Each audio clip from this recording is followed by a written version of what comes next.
Ladies and gentlemen, boys and girls, mammals and amphibians, and all that other bullshit, I'd like to welcome you to my long form, complete E3 2021 review. And if you remember me mentioning the Final Fantasy live stream, that was a round total of 20 hours of content that I would have had to watch, and I said I wasn't going to do that. I'm literally going to do exactly that right now. I don't know how long E3 was, but I'm pretty much going to marathon it and then give my reactions immediately after, so it's fresh on my mind. Similar to how I did it with the major conferences that I did the small form videos for. Except I'll actually be talking this time. Obviously, you can hear my voice. You ain't stupid. So I think the way I'm going to do this is I'm going to go from day 1 all the way to day 4, just straight down the list. When I get to the press conferences, that I already covered, like Microsoft and Bethesda, Nintendo, Ubisoft, and Square Enix's dog shit, I will give a really shortened version of what I thought, maybe like a best and worst of show for each of them. And yeah, for the other conferences, I'll obviously be going much more in depth, giving my reactions fresh off a viewing, which I'm about to do right here. And yeah, that's about it. Let's cut the intro short. Let's get right to it, man. Let's get right to it. Now, if you were to look at the E3 broadcast schedule, I think that's actually what it's called on the site that I accessed for it. If you were to look on that site and follow along with it, you're going to realize that there are some conferences on that list that I don't talk about. And I'm actually going to go ahead and dedicate some time to them right here, right now. For a very particular reason. And let me not beat around the bush. Let me just go ahead and get right to it. Who am I speaking about here? I am speaking about Verizon, Take-Two Interactive, and quite frankly, any other conference that had this bullshit that these two idiots did. Let me explain what happened if you didn't watch these, and if you didn't watch them, good on you. Don't go for it. So essentially, what happened is Verizon, much less so than Take-Two, because Take-Two's entire fucking conference was this, but both of them had a nice little preaching session where they told us gamers, yes, that's you and me, the gamers, the bad people here, that we need to do better in the community. There needs to be diversity and equity and all the other bullshit that they've been saying for the past 4 years, and only the past 4 years, but we're not going to talk about that. All this bullshit they've been saying for the past 5 years now. Basically just preaching that to, the audience that came to view games. Now, I get it, right? I'm not one of these people that's like, oh, what's up with these ads at E3, man? Like, you need to understand something, right? I get that an ad or an advertisement, more specifically, is usually something that you see on YouTube or Twitch or on some websites, and it bothers you because you don't like those things, right? But what you need to understand is that E3, the Electronic Entertainment Expo, is a walking advertisement. It is a 5-day, 4-day sometime period of straight advertisement. Just because you're seeing games that you like and things that you enjoy doesn't mean it's not being advertised to you. It still is. And that's not a slight against people that think like that, because I actually completely agree. That's why I'm making a section for these two conferences, or these, we're just going to refer to them as the clowns from now on.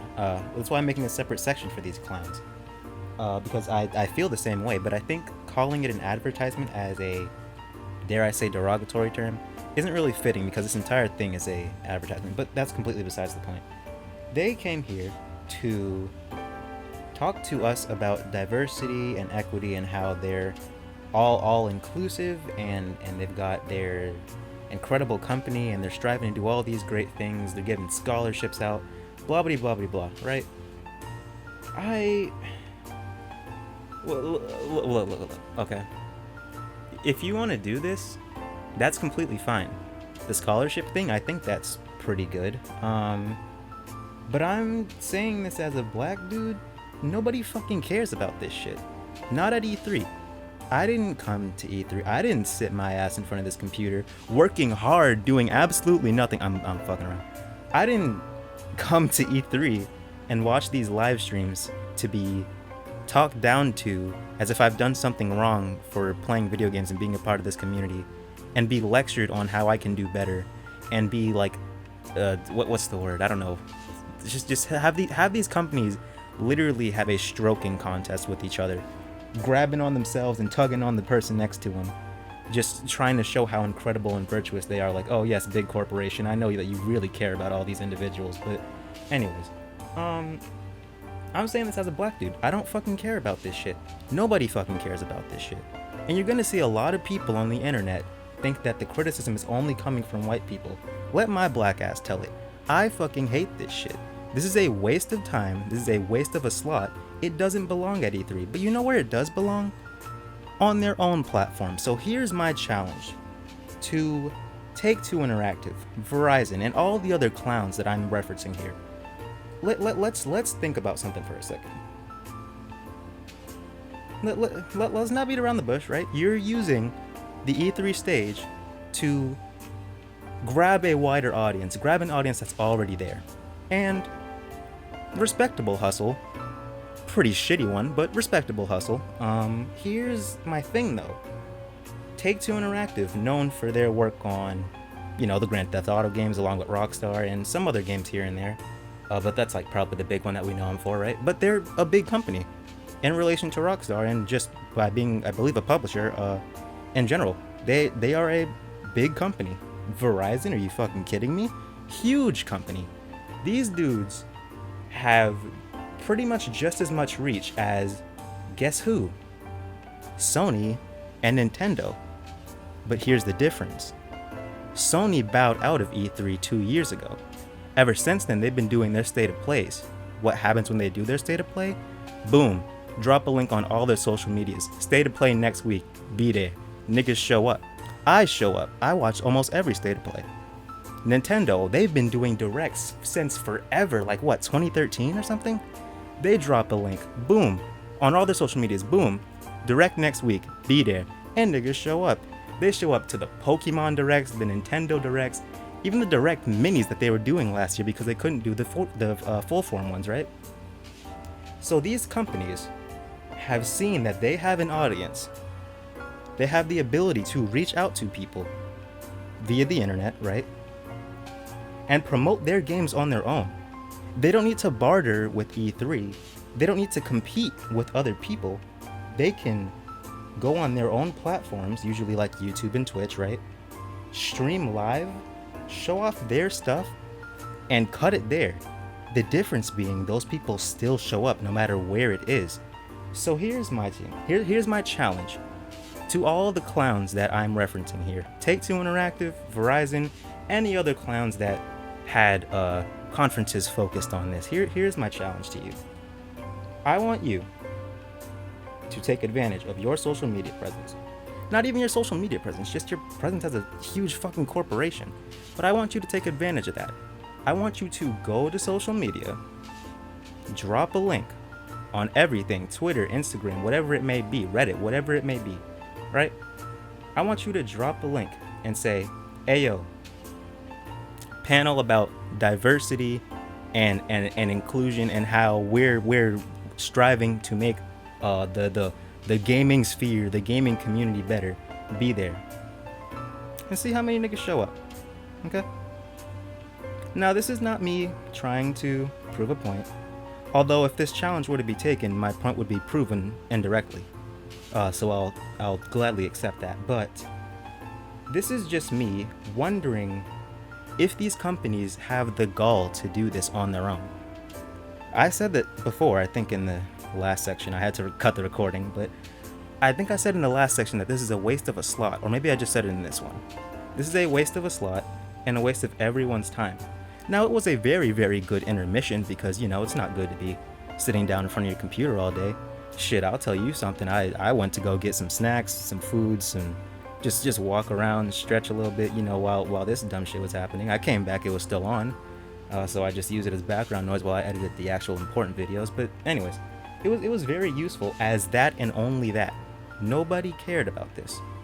My black ass sure as hell didn't care about it. I thought it was a waste of time and a waste of a slot. So instead of wasting a slot, do what PlayStation did. Realize that you are an enormous corporation that can grab an audience on your own. And whenever you want to do this again, go on your social medias, drop a link, say boom, diversity panel happening next week, be there. And I want to see if you get the attendance that PlayStation does on their State of Play and Nintendo does on their Directs.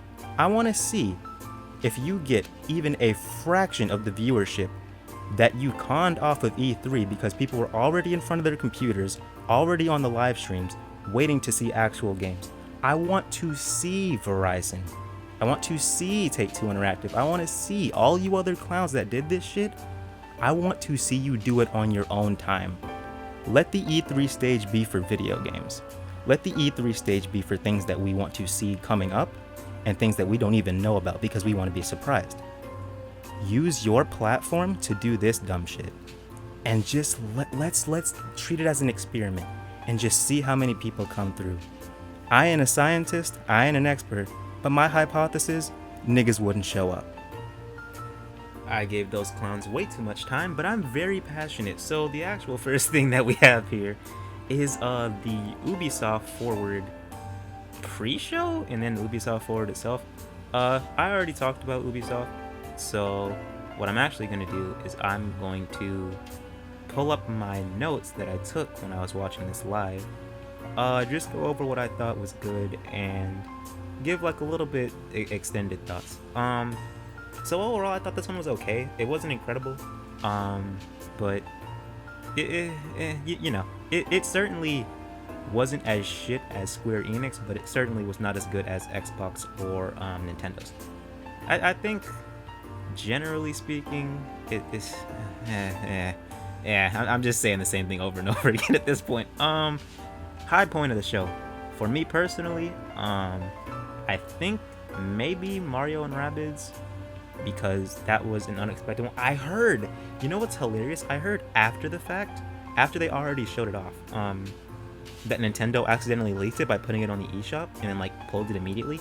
But I actually didn't hear that before the conference. So I was pretty surprised at the sequel being announced.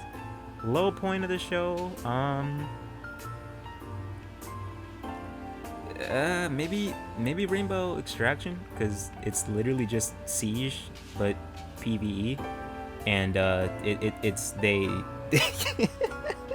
these fucking con artists, they took the Siege engine, put every single same character in the game, and instead of making you fight real people, they make you fight zombies. $60 please, $70 even maybe. Just a straight up con.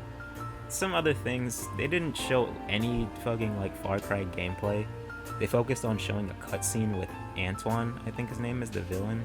Like the cutscene was good, the actor's good, it was cool, but why did Xbox show off more gameplay than Ubisoft did of their own game?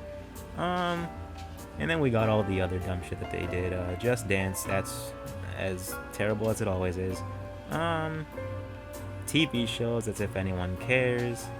Siege on Stadia, I guess like 4 people will take advantage of that because 4 people actually care about Stadia.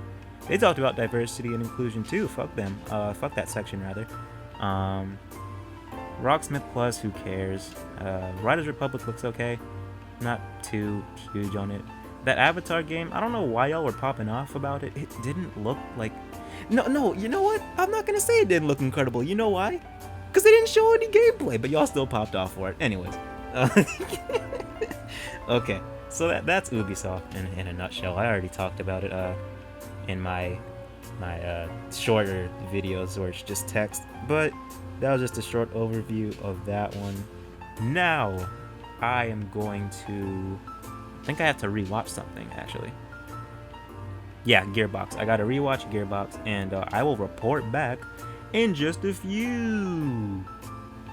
Wait a minute. Gearbox was a waste of time, too. God damn, man. This first day was not it. I forgot to mention this before on the Ubisoft section. The pre-show, I remember I was there for it now. The pre-show just had, like, people in their games walking or like driving for I think 3-minute increments. It was the weirdest shit in between like random commercials. That was just funny to me. That wasn't anything bad. That was just weird. Gearbox was a bunch of nothing. Gearbox showed off the Borderlands, like not even the Borderlands movie. They showed off like the set and talked to like the people starring in it. The only one I remember is Kevin Hart. The only one they actually cared about was Kevin Hart because I spent the most time on him. They showed off that what is that game called? Tiny Tina's Wonderlands or something. That was already revealed, and they literally just re-showed the exact same trailer. They talked about one more thing. Let me see if I can find the name of it again. But like this conference was mostly made up of the Borderlands movie, and they didn't even show the movie. It was Homeworld 3. If that means something to you, great. I have no idea what that shit is, and they didn't show anything about it. So, I overall, Gearbox was a complete waste of time, and again another wasted slot here at E3. They talked about a movie that I don't think anyone actually cares about. They didn't show the movie, so I care even less about it. And then they talked about like 2 or 3 games, one of which was already announced, and didn't show anything new for any of them. So yeah, Gearbox, you fumbled the fuck out of the bag. Why the hell were you at E3? You definitely have more of a place than, you know, Verizon, Take-Two Interactive, and all the other clowns, but still, no need to be here, especially not if you're not going to talk about, you know, your new game that you announced the day prior. Gamesbeat Session. I think this is just 2 guys with shitty webcams talking about video games. I do not care. And that's the first day. I didn't realize the first day kind of sucked, huh? You had Ubisoft, who had like an okay conference, Gearbox, who was literally useless in terms of talking about their own games, and then this Gamesbeat thing. I literally don't have any idea who these guys are, but they are certainly talking about video games on an old-timey TV, because I guess that's funny. All right, and then I think I'm I'm scrolling through the video right now. I'm scrolling through the rest of this. I think that this is another little panel here where they got people on Zoom calls to talk about dumb shit no one cares about. Might be diversity, might just be them talking about the gaming. They did this all throughout the event, but yeah, that was day one. Day one of E3 is already down because really nothing happened. Now we move on to day 2, where we've got plenty of stuff going on. So I will be right back after actually watching these all the way through this time. Naraka Bladepoint started off day 2. It's a battle royale game. I don't really know how to describe it. It's a battle royale game essentially where it's third person. A lot of battle royale games, or not a lot, but most of them tend to be first person shooters. This one is a third person, more of a action oriented thing. There's still some ranged weapons like bows and stuff. I think a staff or something is what they were talking about being new to this beta, I think it is, or alpha. No, it's a beta. It's a beta because it's coming out pretty soon. But yeah, it's a battle royale. You're like in this kind of Japanese centric location. Use a bunch of different weapons. You got abilities like magic and stuff, and it looks pretty cool. I don't know if I would personally play it, just because I think battle royale games tend to be better with somebody for communication, obviously. But like if something cool or something stupid happens, it's nicer to have a person there. And I don't really know if I would play this for that long. I never tend to play battle royale games for too long. But if you are interested in a new battle royale game that looks at least a bit different from most of the other ones, check out the full little gameplay reveal that they showed of Naraka Bladepoint. Naraka Bladepoint. And I think the full game is coming out on August 12th. So if that interests you, there you go. I think that's all for this, because they had a longer segment where they showed off the gameplay, but again, it's kind of hard to describe. But check it out if you're into that. Also on Naraka Bladepoint, no reason for me to say it, gonna say it anyway, voice acting is terrible. Now moving on to Microsoft. I think I said this at the end of my video, the shorter video, when I was talking about Microsoft to begin with. I think if you separate Xbox or Microsoft, I suppose, and Bethesda from each other, this conference is very fucking different. Because I think this is a pretty good conference, but I think if they were to be separate, right? If you were to have Microsoft do their thing and then Bethesda do theirs, Microsoft's would be really good and Bethesda's would be ass because Bethesda showed nothing. Highlight of the show for this one. Let's see. There was quite a few. For me personally, 12 minutes. I think this was a game that showed off in 2019 or 18. It's like a time loop game where you gotta you go back and you gotta figure out what's going down and why weird shit's happening to you. It looks cool, and it kind of like disappeared after whenever Xbox announced it at one of the E3s, and they finally have a release date for it. That's August 12th, I think. Yep, 13th. Excuse me, August 13th. So that's pretty cool. That was good for me personally. Outer Worlds 2. Thought the trailer was funny. They didn't show any gameplay. They made fun of that, which is like, I know for some people that's like kind of counterintuitive to make fun of the trailer or make fun of like these tropes that companies do with trailers and then do the exact same thing. But I thought it was okay for just the announcement, and I thought it was funny. Let's see, what else was there? Oh, Slime Rancher 2. I don't think anyone actually cares about that other than me, but I like Slime Rancher. It's a pretty chill game. Plague Tale Requiem, that was shameful because during the live stream, they just like they're and it wasn't on E3 side. I'm pretty sure this was Microsoft. The video just completely fucked up, so I actually ended up watching the Plague Tale Requiem trailer on my own, and it looks good. They again didn't show any gameplay. I'm just speaking on the visuals. It looked good, and I like the first Plague Tale game. The first Plague Tale game, a lot. So looking forward to that one. Quite a few interesting things here. The low points of the conference, and this is exactly what I was saying when I introduced this. Everything Bethesda had. Fucking everything Bethesda had. Fallout 76, we can go suck at least 29 dicks at once. Don't care how good the game is now. It's another fucking No Man's Sky situation where people like me talk about the game being shit at release, and then people that for whatever reason, I don't know, couldn't like just don't have that ability to accept regretting purchases, stuck with the game, and now it's like, oh, but now the game's good. Yeah, no, it's not. Trust me, it's not. The problem with 76 was fundamental. It was gameplay based. It's not better.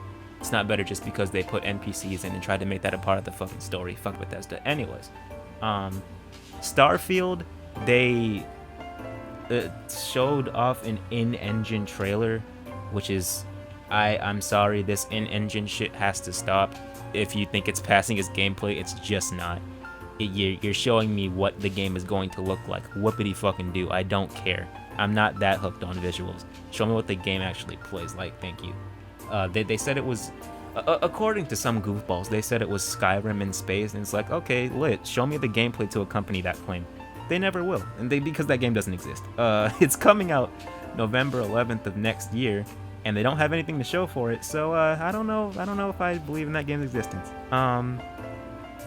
Redfall, another game from Bethesda, a new IP from Bethesda, which is shocking because they've been busy milking all of their other IPs for the past however many years it said during the conference. That also had no gameplay, but you got powers, you're fighting vampires. I'll tell you one thing, that Redfall reveal trailer sure looked expensive. It was pure CGI or animation or whatever, and it was very long. That shit would probably cost millions of dollars, and it showed no gameplay, and I have little to no interest in it. And that's pretty much it. Like, I genuinely think that everything bad at this conference was Bethesda based, and everything that wasn't them was completely fine, because their big things were really Starfield, 76, and Redfall Redfall, which we saw nothing of, Starfield, which we only have a release date of, and 76, which again can go suck 29 dicks at once. They didn't show anything for Halo Infinite because they got clowned last year, or a year ago, 2 years ago, I mean, whenever that was. When they showed the monkey dude, which was personally great. I hope they don't change that. And some other cool stuff here and there. They fucking showed more Far Cry footage than Ubisoft did, which is still very funny to me. And yeah, just a whole bunch of stuff interspersed here and there. Overall, pretty good conference, much better than Ubisoft's in my opinion. But if you were to separate Microsoft from Bethesda and have them do separate conferences like they have in the past, Bethesda would be dog shit and Microsoft would actually be pretty good, all things considered. Now we're moving on to I closed the window that had the schedule because I've been doing other stuff like an idiot. I don't know what I'm on to next. Oh boy, we're moving on to Square Enix. Alright, Square. I made you take a seat right over there. Alright. Okay, I just want you to take a seat. We're just gonna have a talk. We're just gonna have a little talk, Square. We're just gonna have a little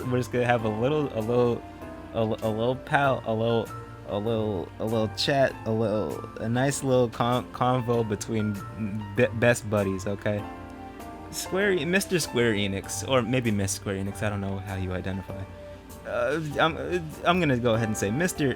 Enix, you have some great IPs, man. Some IPs that I personally love, that I know a lot of people love, even some IPs that are upcoming that, you know, people are very interested in. I am unfortunately a Kingdom Hearts fan. This means for me that I know I have to wait roughly 3 decades in between each game, so I was not expecting Kingdom Hearts 3 at this. Excuse me, not 3, just Kingdom Hearts in general. 3's already out. I was not expecting Kingdom Hearts at this, but I'll be honest here and say that I was expecting, let's see. Oh, right, Final Fantasy 16, Forspoken, their new game that they haven't shown anything for past whenever they revealed the name for it. 14 Endwalker, which admittedly gets its own coverage, but still. Neo The World Ends With You, which is coming out in like 2 fucking minutes. They had a lot of shit that they could have shown us. A lot of things that would have gotten us excited. And hey, maybe a sneaky Kingdom Hearts announcement would have been cool. But again, I'm not a hopeful idiot that was expecting that. What I was expecting was something more than half of the conference being Marvel and the other half being nothing. So let me go ahead and just break this down, right? Guardians of the Galaxy, they spent way too much time on that shit. I know it's your new thing, spent way too much time on that. And then they moved into, hold on, let me check my notes. I don't know what happened immediately after. I think it was, no it wasn't, it was the Pixel remaster, right? This is another thing that they did. They just showed off this thing called Final Fantasy Pixel Remaster. It's a remaster of Final Fantasies 1 through 6. It's coming to Steam and mobile. One issue there, these are all already on Steam. So they apparently they're remakes, re-releases, remasters, because apparently every single one of these games is already on Steam, but that's completely besides the point. Legend of Mana, they showed absolutely nothing for, even though, holy shit, it's the 26th? This thing is coming out, apparently, according to my notes, June 24th. It's already out. And they didn't show anything of it. They showed like 10 snippets of gameplay spurs throughout that trailer where they just reminded you of its existence. The game's already out and they didn't have anything to show. Avengers can suck 12 dicks. And then they went on to the mobile section where they just talked about a bunch of... No, they didn't even talk... No. Let me not give them that much credit. They showed you mobile games that they've talked about before and added absolutely nothing. It's complete fucking waste of time and space and energy and thought and all other things that it could be wasting. Life is Strange True Colors. That's the new Life is Strange. It was alright. Apparently this one is not episodic. I don't remember them saying that in the conference, but I heard that. Might not be true. Don't know. That one's coming out September 10th. That was like meh. Personally, I was a fan of Life is Strange 1, which is what I'm about to get into right now. Life is Strange Remastered. It's a remaster of the first game and Before the Storm, which is like a prequel to the first game, I think. I'm gonna say this right now. I think it looks like slightly better. Like I don't really think it doesn't look mind blowing. It looks a bit closer to like the graphics of 2 and True Colors, but it's certainly not on par with them. It's like they basically just touched up a little bit and was like, here you go, now buy it again. And I say, maybe not. I was a fan of Life is Strange 1 because there was a time aspect. I love time travel and I love murder mysteries. There was both of those things, and it was one of the only, I think maybe the only choice-driven game where you can make a choice and then immediately like turn back time and see what the other choice could have led to. And I think that was a cool way to switch up the whole formula of these choice-driven games where you make a choice and you're not entirely sure how it's going to affect the story. And honestly, it ends up not affecting the story that much to begin with. But anyways, I thought that Life is Strange 1 was an interesting little mix up, if you will, of the regular formula. Now I understand there's a lot of fucking cringy dialogue and stupid moments in that game, and trust me, I'm not immune to them. I acknowledge them full stop, but I think when it comes to Before the Storm and 2, Life is Strange 1 is the only good game in this series. It was downhill from there. Before the Storm was for absolutely no one except the like hardcore fans of 1 that wanted to see Chloe for whatever fucking reason, play as the dude without the powers. And then 2 was, again, you playing as the dude without the powers, and the powers aren't even as cool as Max's, where she can go back in time and change shit, like hop through pictures and stuff. Like, what the fuck is that? That's crazy. What do you get into? Fucking telekinesis or some shit, whatever your dumbass little brother has, as you run to the border because you're both idiots that just keep committing crimes. Anyways, I do not like Before the Storm is fine. I didn't care much for it. I do not like 2. I think Life is Strange 2 is a fucking terrible game. And then Final Fantasy Origins, the only game where chaos can kill chaos, and Chaos's castle where you reach Chaos's realm, fight chaos, kill chaos, then find out that Chaos is actually Garland, but Garland doesn't call himself that anymore. He called himself Chaos. So it's not Garland, remember this. Not Garland, Chaos. You refer to him as Chaos. That is Lord Chaos, not Garland. This is Final Fantasy Chaos. So yeah, that's all that was there. Overall terrible. And then I think it was a bunch of games. You know what's insulting? They had the nerve, the sheer fucking hubris these people did, to show Final Fantasy 16, 14, Endwalker, and Forspoken in this like little compilation at the end of the trailer. I mean, at the end of the conference, but not show any of that in the actual like conference itself. It's Square Enix. I'm gonna have to reserve this judgment until I go through everything again. But I think that Square Enix might have been the worst at the show, like the worst of E3 in general. This was a complete fucking waste of time. Like, it's on par with Gearbox, where they just did not talk about their own games and spent way too much time on shit that no one really cares about, mainly Avengers, which is like you can't revive the dead game even if you make your expansion free. It's come on now. So yeah, nothing on their big IPs, nothing new or exciting other than Guardians and that shitty ass Final Fantasy game. By the way, don't care how cool the combat is, don't care if it's a Souls-like. The combat looks fine, it might be interesting, but inarguably that game looks like shit.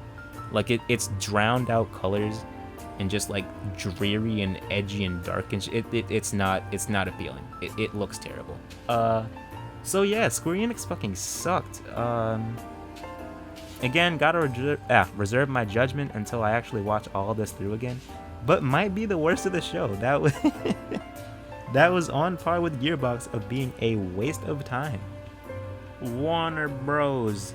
Back for Blood. I didn't know that this was Warner Bros. I think they're publishing it, because I'm pretty sure the developers are their own team. But anyways, this is the highly anticipated Left 4 Dead 3. Let's not beat around the bush. We know Valve hates the number 3. They told the Left 4 Dead homies, you ain't doing shit. We hate the number 3. The number 3 is like the number fucking 6. We don't like it. It stays out of this house forever and ever until time ends or the world collapses in on itself. So praise Gaben. Amen. Yeah, Valve does not like the number 3. You will never see a third game of anything. And if you do, it's because Valve is run by new management.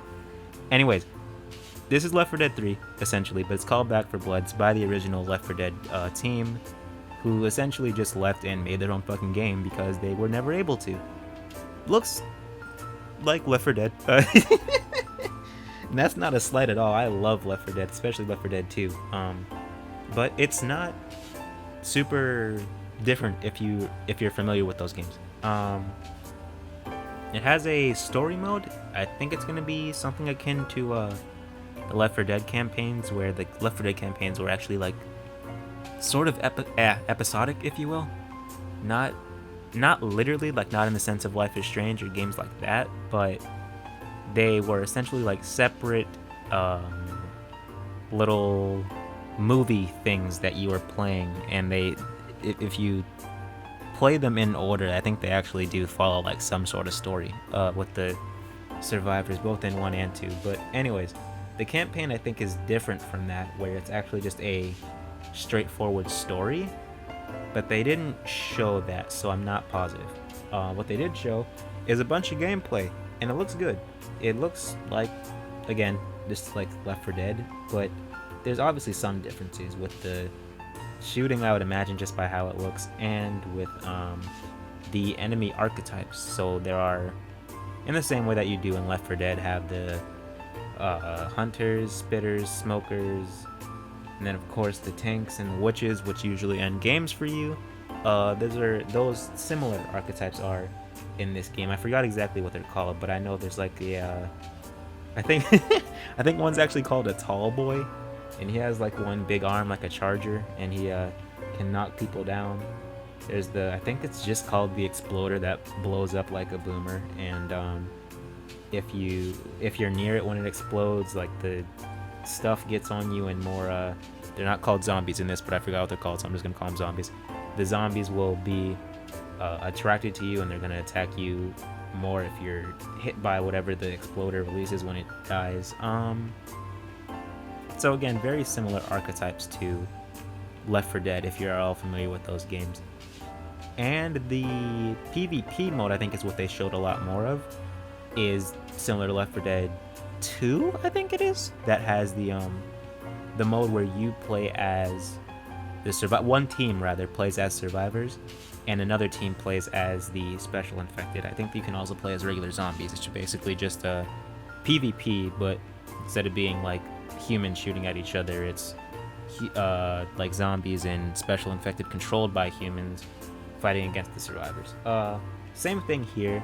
I think the main difference is that you switch sides mid-match, and the special infected, I don't know what they're called in this. I'm sorry, I don't remember any of the fucking names. I keep going by the Left 4 Dead stuff. The special infected in this seem to like change throughout the match. You can get like upgrades for the team, upgrades for yourself individually, and you can go into different archetypes, I guess would be the word, throughout that match. And then of course you switch sides, and it overall just looks like the same as the Left 4 Dead 2 online, if you've ever played it or ever seen it rather. So yeah, it's hard to say anything about this that's like super unique, because again, like this entire time I've just been referencing Left 4 Dead, and it's so hard not to, because this is like just Left 4 Dead 3, and that's again not at all a bad thing. I'm actually quite excited for this, and I'm glad that the original team finally is able to make another game, maybe not directly in the Left 4 Dead series, but at the very least with that similar gameplay and functions or whatever.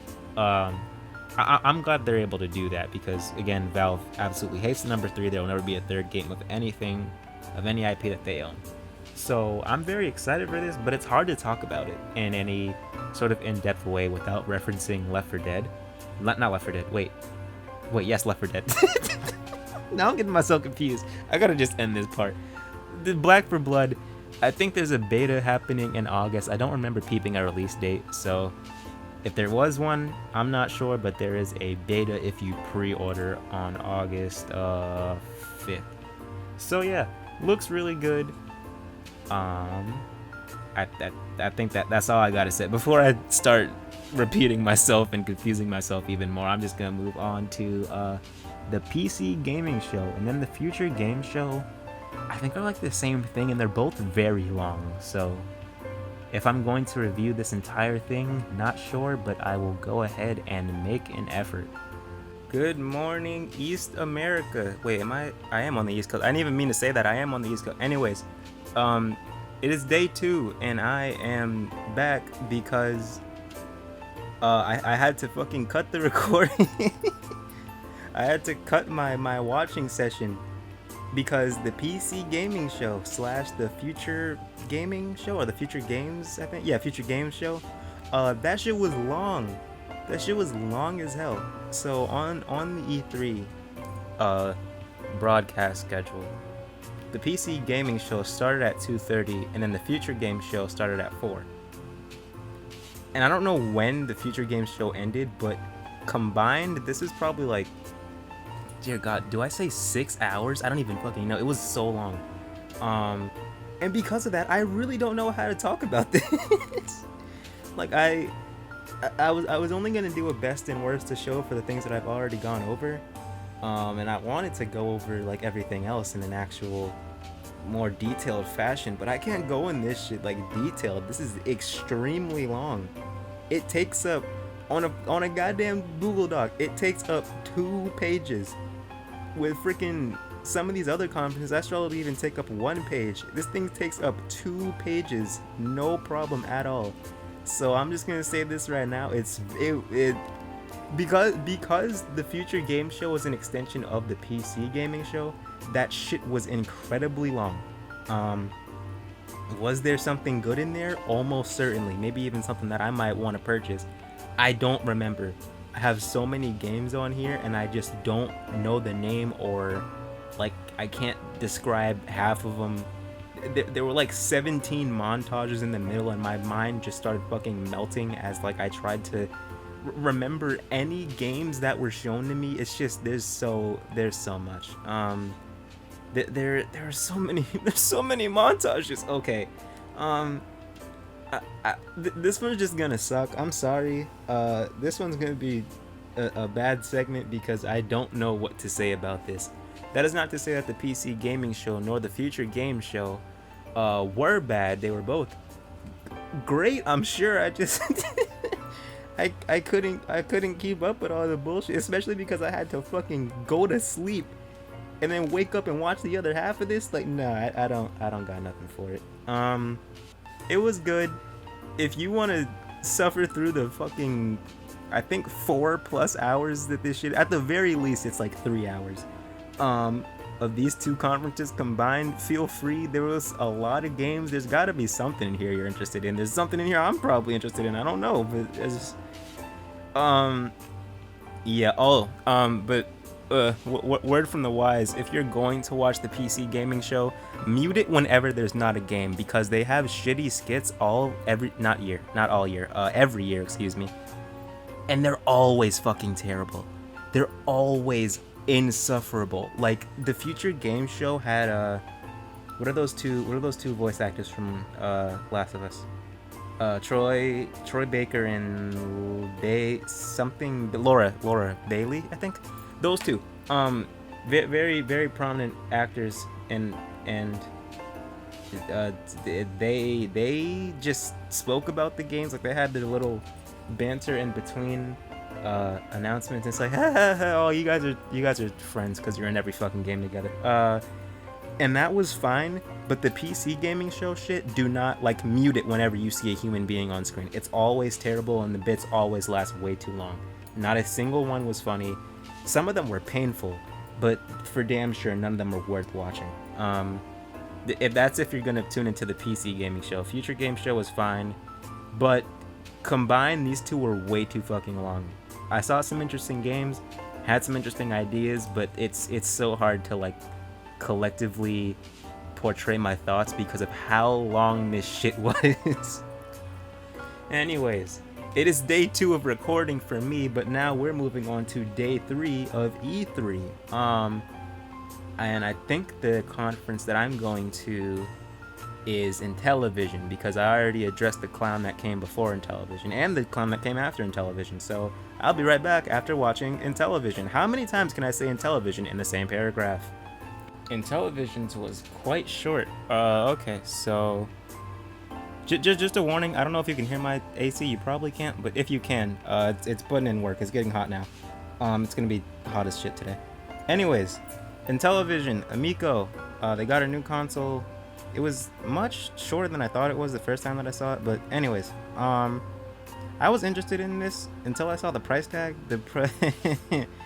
The site is a little bit confusing. So on the actual Intellivision site, it has a $100 deposit for the console, and I've never seen anything like that, to the point that I didn't even realize it said deposit on my first viewing of it. It's a deposit, and then you pay the other 150 later, so it's a grand total of 250 bucks. And I'm gonna be honest with you, because this console looks nice. It seems like it's a fun, casual thing. It's got a bunch of classic games on it, like remakes of classic games. Got some original games. There's apparently a new Earthworm Jim game coming out exclusively for it.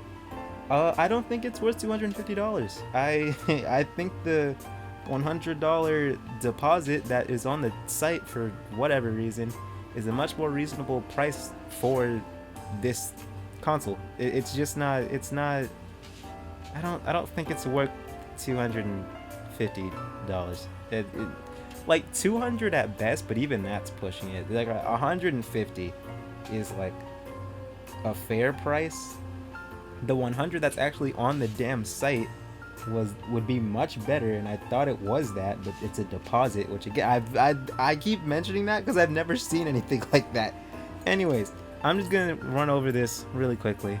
The controller is like a touch screen, and it has like a trackpad that has what do you say, like 60 directions on it? I don't even know how the fuck you get 60 directions, but it can go everywhere. I'll tell you something about that damn trackpad. It goes every single place you can imagine, and places you can't imagine, because I don't know how the fuck there's 64 directions on a controller. But anyways, the games are maybe not stored, but like remembered by your controller. So if you were to go to your homie's house with the Amico, you got your controller on you, absolutely shameless just carrying that shit around in public. You bring that over to someone else's house, connect your controller to their system, and any of the games that you have, you can now play with them. I don't know if it's cross progression, as in if I start a game, take the controller to the homie's house, can I continue it from there, or do I have to start it all over? But either way, I think it is pretty cool that that's a feature. It's like similar to the if you're familiar with It Takes Two or A Way Out, how you just have to buy a copy of the game and then you get like a free one for your friend because it's a co-op game. It's similar to that, where you buy the game, and if your friend wants to play it and you want to play it with your friend, whatever, you can just take the controller to them and then they'll access the game while you're there. I think if your controller is disconnected, so is the game, but they can play it while you're there. That's a neat feature.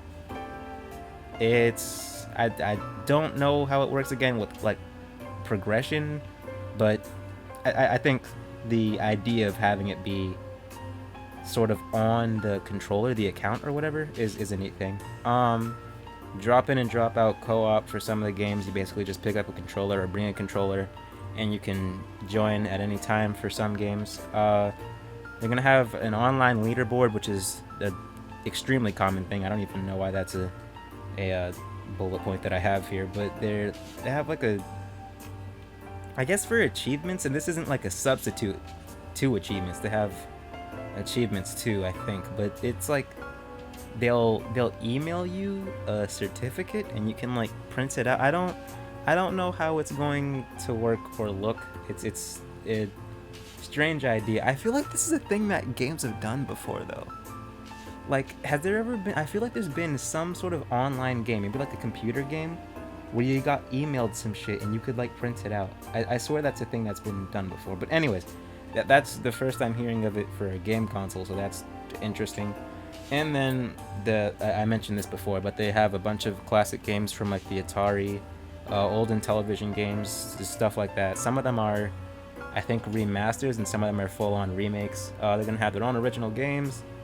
Some of the games are like Earthworm Jim, like I mentioned, is actually by the original developers. There's a Echo the Dolphin, like spiritual successor, I guess. It has the same team, but it has a different name. Don't remember the name.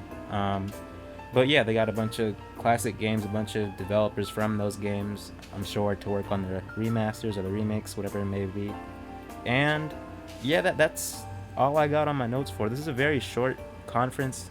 The console looks neat. I remember, I think maybe a year or two back, 2 years back, I had heard about this and I saw it, and I thought it was cool. But again, like all of the features are neat. I don't know if it's $250 neat, so maybe I'll keep an eye on it. Maybe I'll get it when like the price drops, if it ever does. Hopefully they don't pull a fucking Nintendo and never drop the shit. But anyways, that's all I got for this one. And next up on the docket is the love child between a pseudo creative scam artist and the loudest shit you could possibly smoke. What the fuck did I just watch? Mythical Games with what is this called again? Something block party? Hold on, let me. I'm gonna be honest with you, I'm still watching it. I'm watching it right now. I don't really care to watch any more of this, so as soon as I'm done talking about it, I'm done talking about it. I think it's like Blacko, something block party. It looks, I don't get it. I don't, like, I hear the words like NFT and blockchain and like mentioning Bitcoin and cryptocurrency. I'm gonna be honest with you, just like the chat was saying, I think the first time around when I watched this, what I'm seeing is a fucking scam. It was just the chat spamming scam. And I'll be honest, right? I'll be honest, Blanko's block party, did I say that right? Or I don't know, I don't care. I don't understand this. It's confusing and strange, and I don't think you should put money into it, because it seems like it's based around this NFT thing. Again, no clue what that is, and because it keeps getting talked about, I will continue to not inform myself. I think that makes this funnier. I don't get it. It looks like a really shitty Fall Guys, but like there's NFTs, right? And then you buy them and they like gain value and you can sell. Like this sounds like a scam. Okay, it's I can't explain this shit. If you wanna search up Blanko's block party, feel free to, and tell me if you gather anything more from this, because I have got nothing except that this is probably not something you should invest in. It's sort of like, if you're at all familiar with it, Earth 2, which is selling digital land for real money, and there's like a closed premium currency system, so basically the company always makes money and you have to essentially rob someone else to get your money back. I don't think this is going to be exactly like that, but it sounds like that, where it's supposed to be a game, but it's supposed to be something virtual and you're making money off of it, and I don't see how this could possibly work. I'm confused. The game looks bad, and I think every single one of these people eventually took a hit of whatever the person that originally thought this up was smoking, because it looks weird as shit, and this is an idea that like I don't understand how anyone came up with. I will say though, there's nothing like this currently out, and I think the reason is that NFTs are a thing that happened just recently, like within the past year. So of course this game has probably been in development the entire time. Yeah, I'm done talking about this. I'm also done watching it because it's like terrible, not terrible in the way that the PC gaming show was with its skits, but there's like they're doing their little banter shit. I'm not interested. Alright, so I'm gonna go ahead and fast forward here. They're still fucking talking about it. Holy shit. Okay. I'm gonna end it. I'm gonna cut the recording and try to find where this thing ends because it's still going. And that was the indie game showcase for me. This one was short, so I'll actually go through everything that I took notes on. First up, we got Life. I think Life Slide is what it was called. It might be Life Side. Forgive me if I missed a letter or I added a letter there. It's a game where you like play as a paper airplane. And it's like going through some things right now. It's not feeling good. Not literally. It's like going through a world. I don't know exactly how to describe it. It's weird. So it looks like Flight Simulator, but you're a paper airplane. That was a video game. That's coming out August 28th. I forgot to take off my chain. If you can hear the jingling, I apologize. Fallen Aces is a crime, and now I'm moving the chain. I'm a fucking idiot. Is a crime like noir game. It has sort of a Doom perspective in the sense that you're first person, and it's like it's really hard to describe it. If you've seen Doom 64, you know what I'm talking about, but it's kind of hard to put into words how it looks. I'm actually quite interested in it because the time period and when it comes to like crime, noir, mobster shit, I'm very into that. So that looked neat. I don't think there was a release date for it, but it does look interesting. Larcenauts is a team-based shooter a la Overwatch, maybe Team Fortress 2. Closer to Overwatch from what I saw because it has like abilities and stuff. It's apparently in VR. I'm gonna keep it really real. I'm gonna keep it 102%. Like I don't. How the fuck are you gonna have a VR shooter? Like there are VR games where you like shoot. Like there are first-person VR games, sure, but like a team-based shooter in VR, you whipping your fucking head around and shit. Give yourself whiplash playing that shit. I don't know. It looked kind of neat, but I don't know how that would translate in real time. I don't know if they were showcasing a mode or if this is just the game itself, but apparently you're like trying to get this sphere or like a cube or something it was that has like data on it to a certain checkpoint. Maybe like capture the flag, maybe it's its own mode and that's the entire game, or maybe it's just a maybe it is its own mode, or maybe it's the entire game is based around that, every single match. Don't really know. That's coming out this summer though. Toy Soldier, that was, I think Toy Soldiers is a series because it said that it's back, and it sure does look like a Toy Soldier game. That's coming out in August. I don't really have anything to add to that except I don't remember seeing any toy soldiers. The Toy Soldier game has 0 toy soldiers. Everything that I remember seeing, they were in vehicles and stuff. It did look fun, but I don't really have too much to add on it. It's coming out in August though. I don't think there was a day for that, just August. But yeah, sometime in August. Okay, now this is either a really shitty pun on their part or a really embarrassing mistake on mine. Moolander, it's like it sort of looks like Unraveled, I think, right? It's like a game where you have like puzzle mechanics. It's a 2D action platformer. It's hard to describe it because it looked weird. And again, if that title is my mistake, I feel terrible. If it's them, I hate it. It's a terrible pun and I don't like it. That's coming out spring 2022. That one, yeah, I really don't know what to say for that game. It was a strange one. This next game is called Bark. This is short for Bio Interstellar Arc. My confusion there is why you would abbreviate the B and then keep Arc, or if it's supposed to be an abbreviation for the entire thing, why would, like, what are the R and the K for? I'm basically nitpicking is what I'm trying to say. It's this cute little game. You got animals, they in spaceships, and it's a shoot 'em up. I don't know why the hell the human in the trailer decided that 4 animals should take the task of, I guess, defending the universe, but they sure are doing a good job of it in that trailer there. If you want to find out why that lady decided that 4 dogs or animals, whatever they were, would be perfect for the job, play that game when it comes out. There's no release date. I said I set up this fucking joke and there's no release date.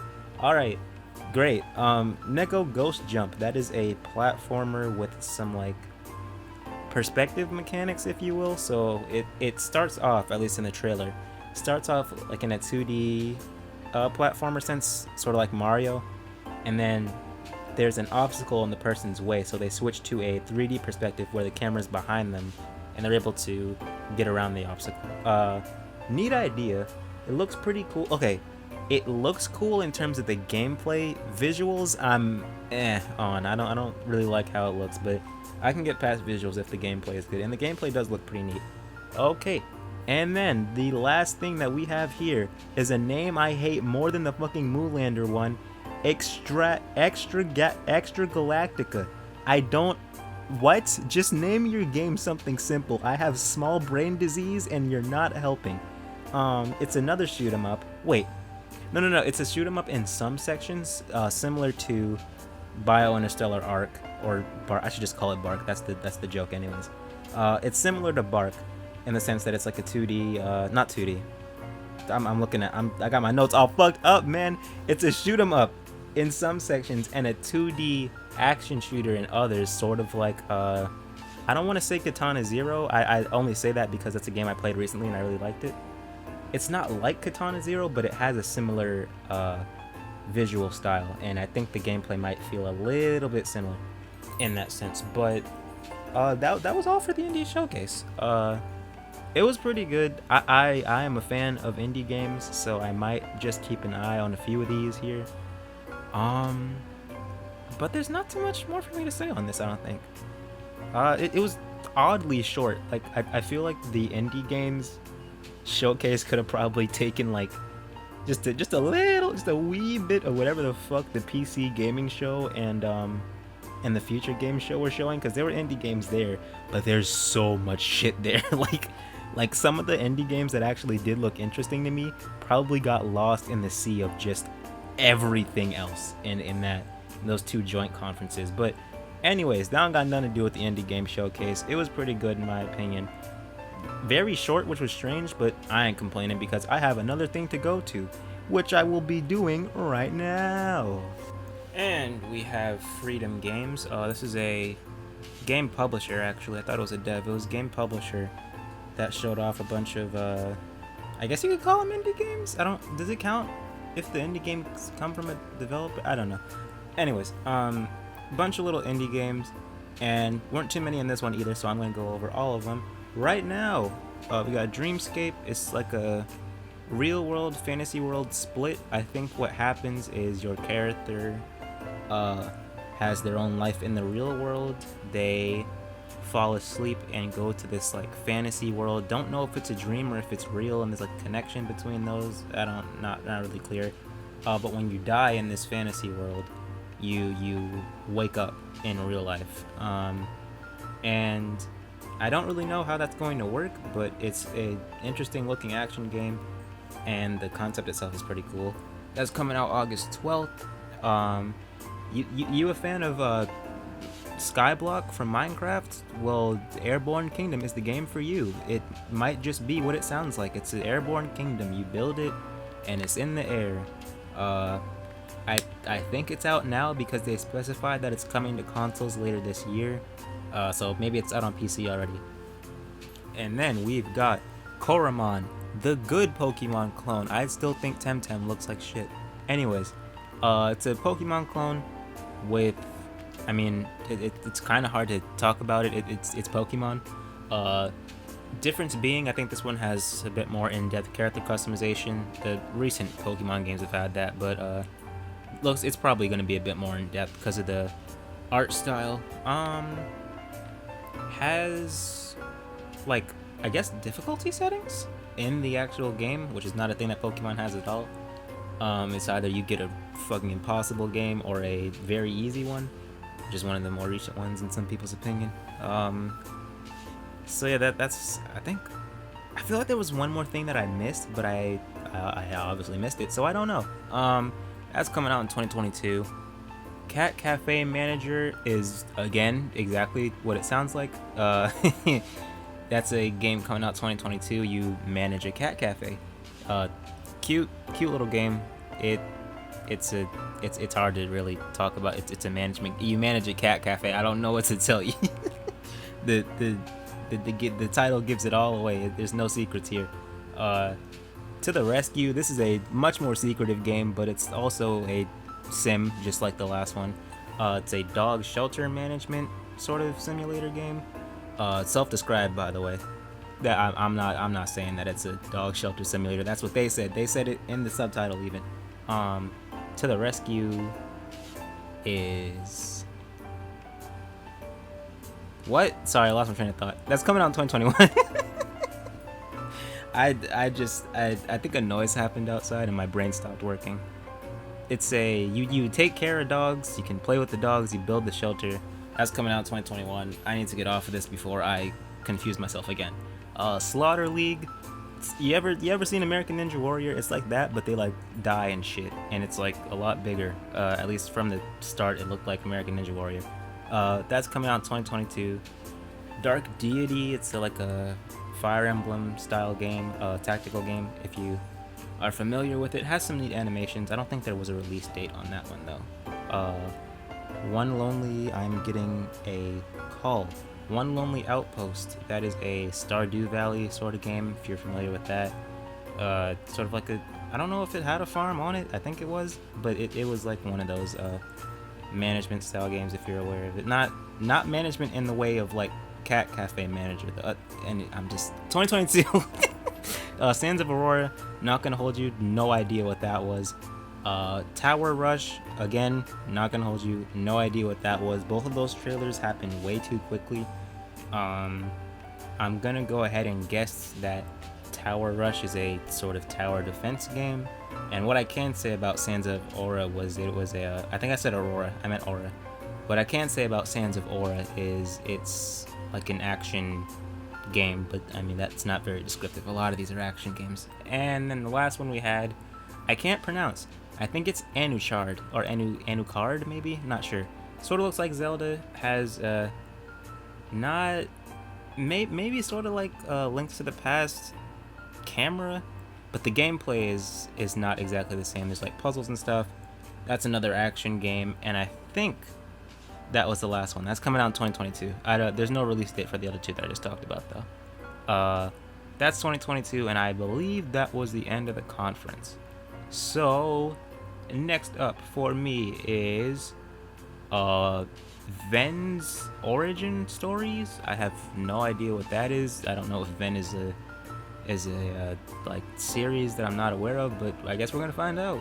Oh, okay, so Venn is apparently some random esports douchebag, and this is an interview with him that takes up how much fucking time? Holy shit, I'm still scrolling across this the time bar on YouTube.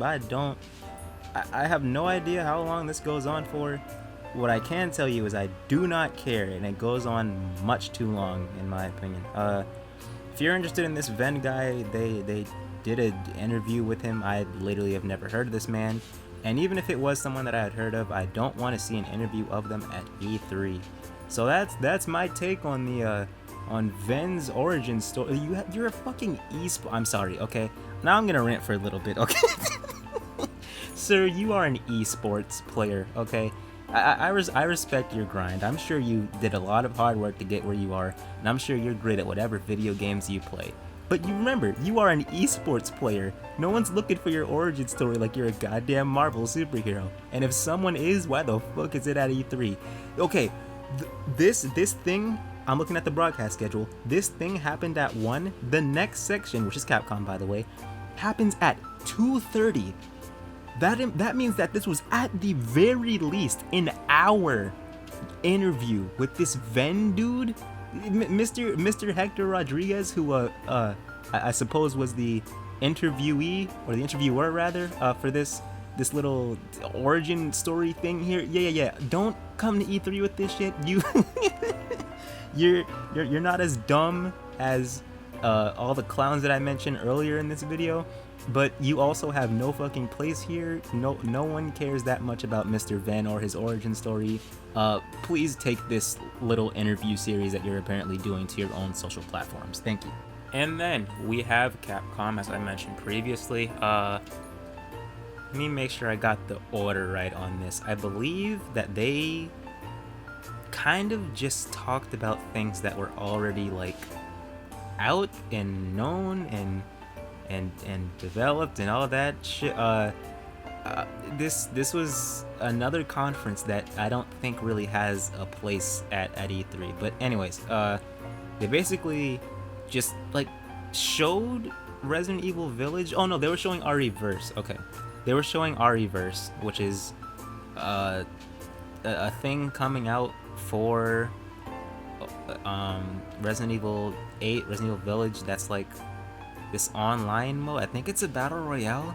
They did this shit with 3 Remake, and 8 was good, so I'm not worried about it. But I think part of the reason that 3 Remake was not as good as it could have been is because they were focused on whatever that other mode was, and that shit wasn't good either. So it's like I don't care about this RE-verse thing, especially because 8 is already out and it's a separate thing.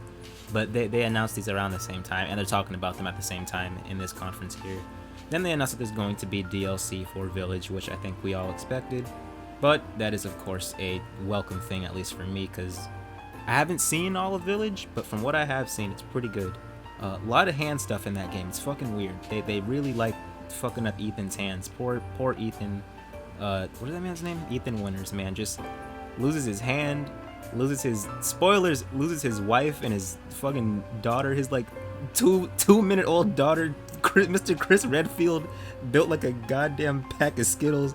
Just snatches him up. It's terrible, bro. It's terrible. From what I have seen. Don't spoil the rest of the game for me. I know I just spoiled it for you, but it's okay. Just shh. Anyways, then they talked about Monster Hunter, I think Rise and Stories. Monster Hunter Rise, that's obviously the more traditional Monster Hunter game that just came out for the Switch not too long ago.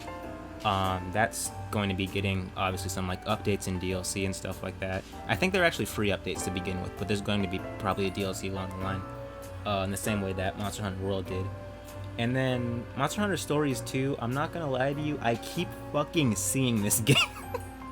I see this game in my nightmares at this point. Like they just keep showing this at so many things. They showed it at Nintendo too. Nintendo's not until day 4, but they showed it at Nintendo too, and they showed it off before this even.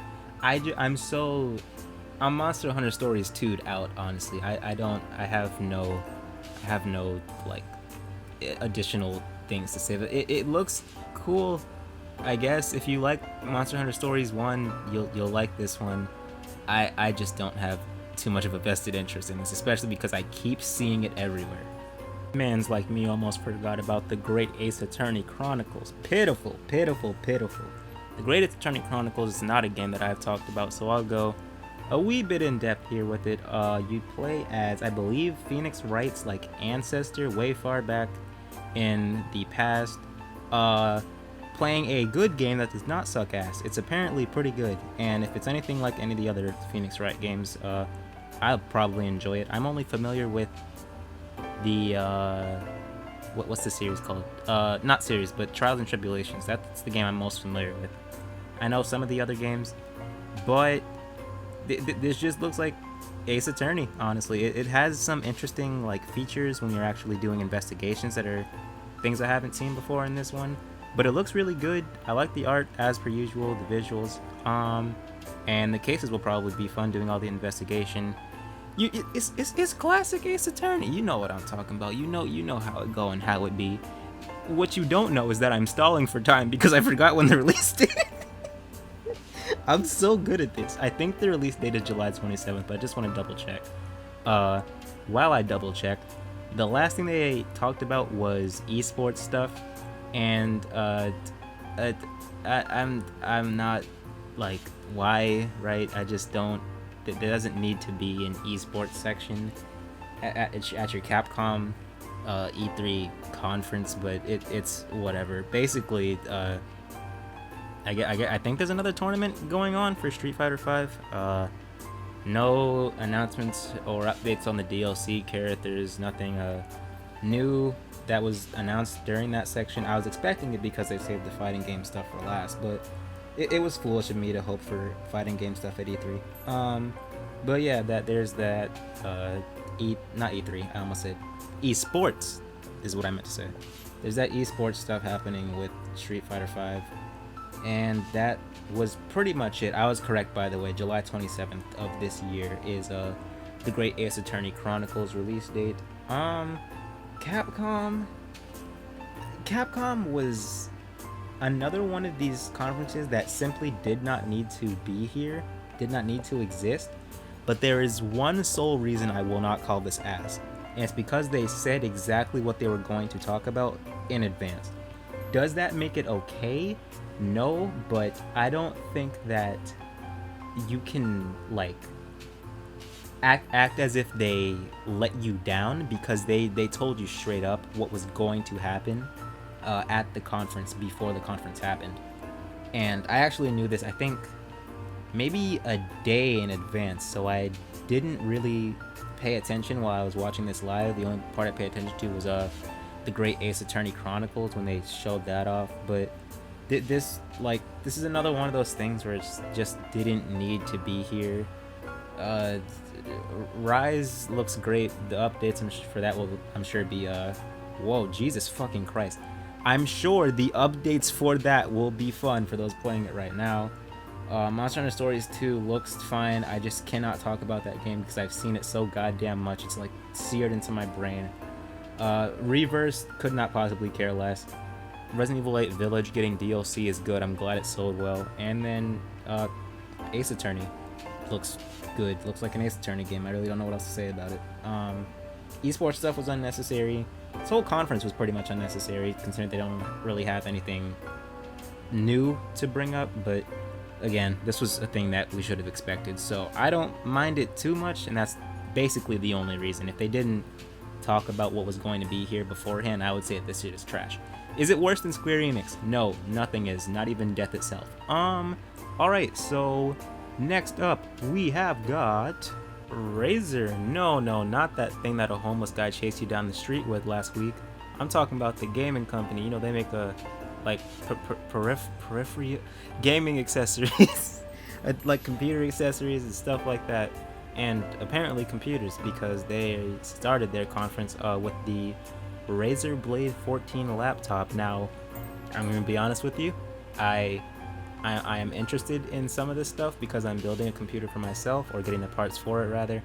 I still don't know the intricate details, so when they mention like fucking gigahertz and cores and shit like that, I don't get it. What I can tell you is the model name of some of these things, like the Ryzen 9 5900HX, that's the CPU, excuse me.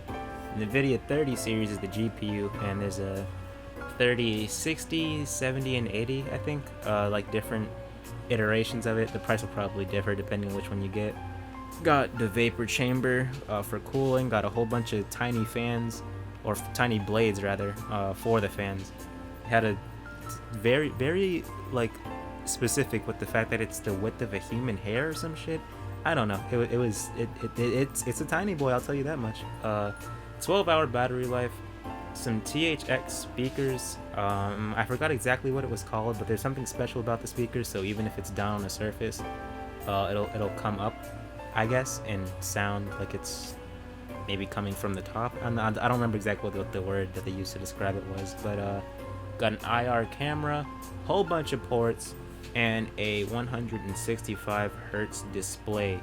That is coming out to a whopping $1799.99. That's $1,800, and that's the starting price, again, because the Blade 14 itself is a series of laptops, and the series has the NVIDIA 30 series GPUs. I assume that as you go up, you will get more expensive, so maybe this $17.99 starting price tag is for the 3060.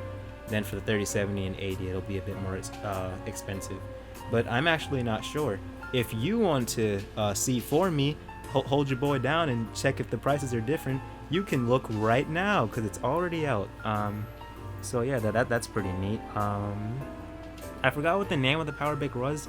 My apologies, but it is a tiny boy. He made a very like specific case about talking about that too. Like this is a tiny power brick. Can charge 4 devices at once. One of the things it was charging was fucking glasses. I don't like a Google Glass or something. I don't even know what it was. 130 watts, which I think is kind of standard for chargers like this, and that's coming out to 179 bucks. I think that's out now.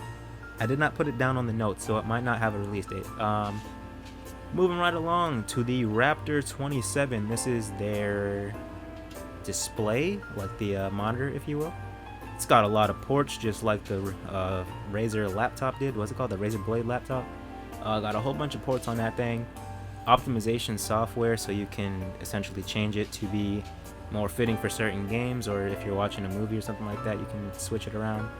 Got the Razer Chroma RGB for all of that, what's the word? Dynamic, I guess, coloring that you see on like all of the TVs and the newer monitors these days. Got all the colors you ain't never even seen before, colors that don't exist, you know, stuff like that. It's incredible, and you will probably hate it after the second time you see it. 165 hertz, just like the laptop, and that is starting at $799, 800 bucks, and I think that's actually the only one, so I think it's just 800 bucks on its own. And then this thing ended with Project Hazel. Do you want to look like a fucking idiot in public while still wearing a mask, because I guess we're still doing that? Well, I got something for you. Razer is holding you and me down with a gamer mask. And I don't know the specs of this thing. I don't think I should know. I don't think there should be specs for a mask, but one of the things that they did say is that it's not a disposable mask like the doctor ones that you're probably going to see or that you might wear. They have filters on them instead of being not reusable but disposable, and those filters last 3 times as long as single-use mask. Now here's my thing, right? Single-use mask means one use. If these filters last 3 times longer than single-use mask, why don't you just say you can swap it out after the 3rd time of using them? I don't understand why it was so specific in saying that it's 3 times longer than a single-use mask. It's like you went to some unnecessary lengths, I think, to make it sound interesting. But anyways, that's coming out Q4. It's gonna have either limited production or limited supply. I can't remember exactly what it said. So if you're interested, go to Razer's site and check out the details on that. Personally, I would rather just walk around looking dumb enough wearing these disposable doctor masks as opposed to having the RGB shit on my face while I walk around just absolutely shameless with my Amico in one pocket, my Switch Lite in the other, my fucking Mario t-shirt, which I actually have on right now, no joke, my Kingdom Hearts hoodie, and my motherfucking Gears of War snapback, you know, just make myself look like an absolute chick repellent. Anyways, that was Razer's press conference. Pretty good, and that is the end of day 3. For Razer, obviously Razer is a company that makes like gaming peripherals and like actual products such as the laptop, the gaming laptop. So it's not something that I'm going to grade on games. It's just their products were interesting. Obviously, I don't understand the extreme specifics when it comes to some of these things, especially like the laptop. But I obviously know that a Ryzen 9 5900 HX is pretty fucking good, and the 30 series is like the latest GPUs that we've got. So overall, some pretty good stuff in here. The only thing I had a problem with was the gamer mask. I think it's very funny, and if I see one of you in public wearing that, I'm going to point and laugh and hope people join in. Overall, this is the end of day 3 right here. I think I just said that. Day 3 kind of sucked. I mean, Indie Game Showcase was alright. Intellivision was but like, again, I'm sorry, I just can't get over that price tag. The price tag for the Amico is just not it, in my opinion. Freedom Games also had some interesting stuff to them, but this is the day when we had a whole lot of clown stuff happening, such as Venn's origin story. Still have no idea who that dickhead is. The clowns that I referenced in the beginning of this, and then of course there was Capcom, who again should not have been at E3, but I'm not completely pissed at them, only because they talked about it beforehand. They set the expectation. But now we are getting into day 4, starting off with Nintendo, who I already did a coverage video for, so I will just be doing a little bit of an overview and best and worst of the show. This ain't Wendy's, but you know who it is. Nintendies. Let's go. So we already did a video for Nintendo, so we're not going to spend too much time on this. Overall, I thought Nintendo was very, very good. At the time, I was feeling as if it was the best of the show, and I'm not entirely sure because, and I'll talk about this at the end of the video, I think this E3 was kind of lacking. Seen a lot of people say this is the worst E3. Seen some people say this is the best E3. I think both those groups are wrong. I think it's extremely a gross exaggeration to say that this can be the worst or the best, but I'm gonna address that at the end of this video. Overall, Nintendo was very, very good. They were one of the only major press conferences that I actually enjoyed were next to Xbox. Again, if we were to separate Xbox and Bethesda, it would be just Xbox, so I'm just gonna refer to them as such. Xbox and Nintendo, I think, had the best conferences of this show, or of the C3 rather. The best of Nintendo's show, in my opinion, was probably actually, I've got multiple things. I'm not gonna hold you, and if you're not even if you're under 18, if you're above 18, if you're older than me, cover your ears. Metroid Dread had me harder than a motherfucker, I'll tell you one thing. Metroid Dread looks absolutely incredible. When they showed it at the treehouse, it was a little bit framey, so I hope that that's a thing that changes. It's probably not going to. That is the Nintendo Switch experience that I pay for, and boy, do I love just eating shit from Nintendo, man. They don't care about me, but I like them. Anyways, I think that might be the best of the show for me personally, but some honorable mentions here. Danganronpa Decadence, are you kidding me? A collection of Danganronpa 1, 2, and V3, and a new game that's like a expanded version of one of the mini games, if I'm not mistaken. I'm gonna be real with you. I'm stupid as fuck with my money. I pre-ordered the collector's edition, bro. They had a fire-ass poster. Well, I'm gonna put it on screen right now. I'm gonna put it on screen right now. Look how fucking good this poster is. This is the sickest shit you've ever seen. What do you mean you don't know these characters? You don't need to. Look how cool it is, bro. Okay, Danganronpa Decadence, that is a honorable mention if I've ever seen one. Shin Megami Tensei 5, we got to see some gameplay of that. That's nothing new, so I'm not super hyped about it, but it was good to finally see gameplay of it. Mario and Rabbids, this was at Ubisoft's thing, so this is again a nice surprise that was at Ubisoft, but nothing to mention in particular here. And then Breath of the Wild 2, which is not the name, but it's the sequel to Breath of the Wild. We're still calling it that, even in the trailer, or when he introduced the game rather. It's like, here is the sequel to Breath of the Wild. It's like, please, just drop the name already. Anyways, small gameplay segments. I thought it was okay. It sure did look like Breath of the Wild.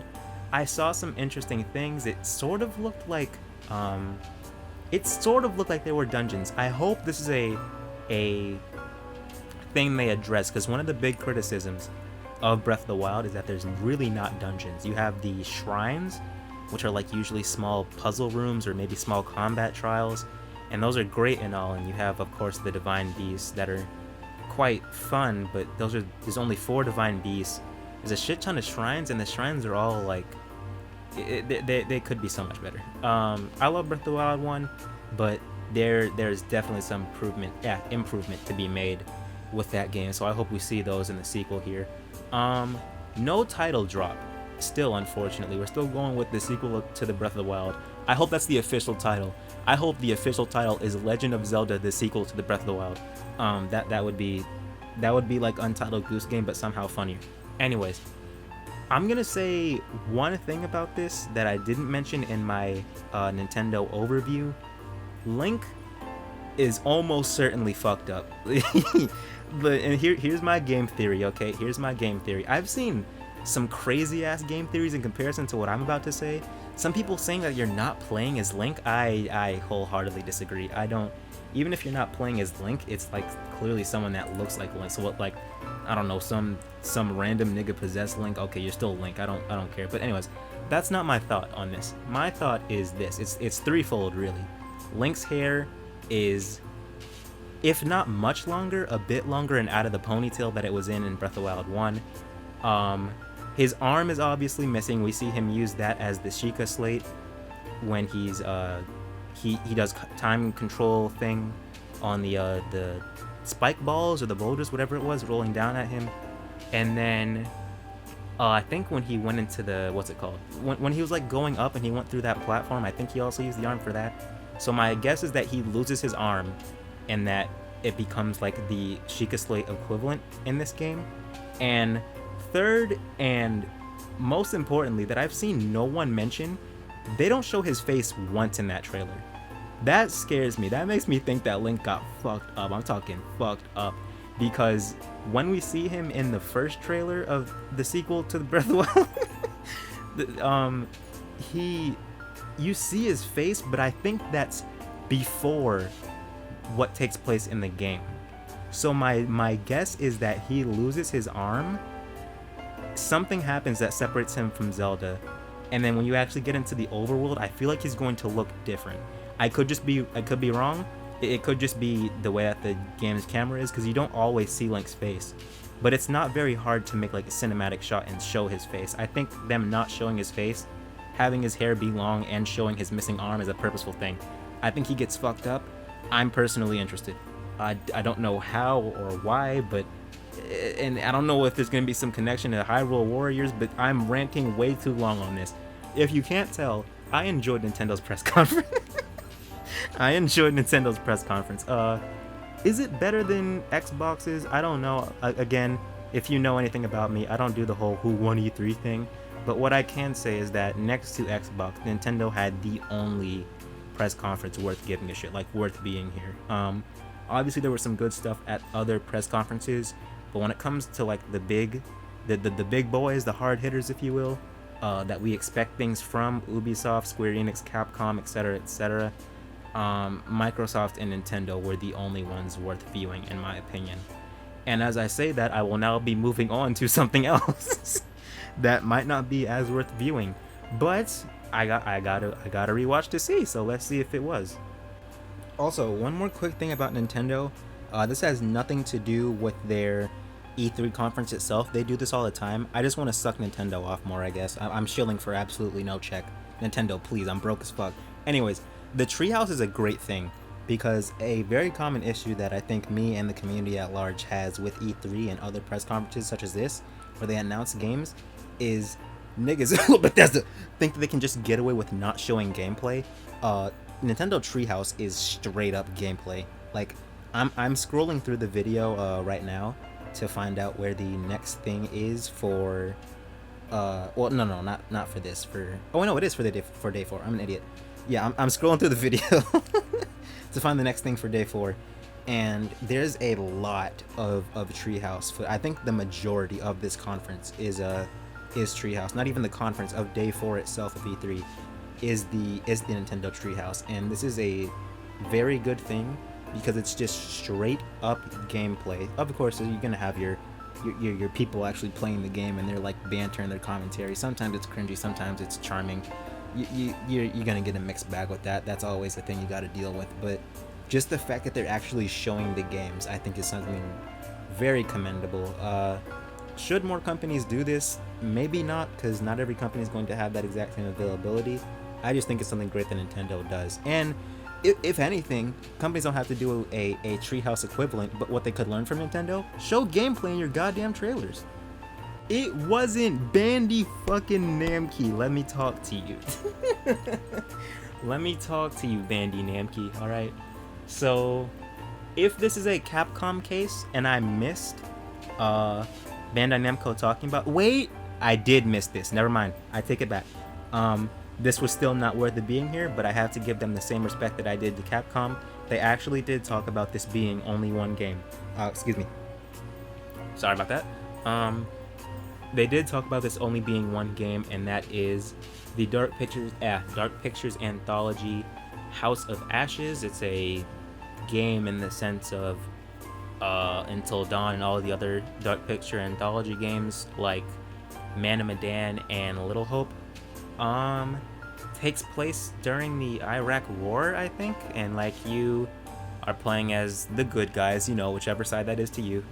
There's no correct answer here, don't worry. And I guess you get stuck with Iraqi soldiers in this like temple, and you got to get out. And of course, just like all the Dark Picture anthology games, there's going to be some mystical element, something that is not as it seems, and that is very interesting. Here is my issue. This is... I'm being so mean to Square Enix. This is worse than Capcom's, but better than Square Enix. It's really not better than Square Enix, I'm just being a dick. But Square Enix was so fucking... Okay, anyways. This is worse than Capcom. Reason being, Capcom said that they were only going to show us certain things. And of course, it's always nice to be like, oh, but what if they show this nice surprise? And that wasn't there. I didn't expect that. So I give Capcom the benefit of the doubt and just say it's okay, right? It shouldn't have been there. Shouldn't have been at E3. Wasted slot still. But it was okay because they announced that they were going to only be doing those things in advance. The reason that Bandai Namco is so much worse, twofold. They have other games coming out that they could have talked about, like Scarlet Nexus. Actually, I don't think that Demon Slayer game is from them, but they have other games that they could have talked about, at the very least Scarlet Nexus, right? And then it was one game. Like, okay, again, I'm extending this gratitude. I'm giving the benefit of the doubt because they announced this just like Capcom did. But Capcom at least came with some stuff. Like, they didn't just they walked in the party like, hey yo, I'm broke right now. I can't really bring like anything crazy. I'm gonna bring some chips. I'm gonna bring some alcoholic beverages, and I'm gonna bring something we can play like some fucking Uno or some shit. And we're just like, hey man, it's all cool. We'll handle all the other stuff. Bandai Namco walked in the party like, hey guys, I brought ice. Nigga, get the fuck out of here. Ice? We can make ice. A freezer right there. We can make ice. They came with one thing that, while good, because again, I like the Dark Picture. Jeez, I can't say picture.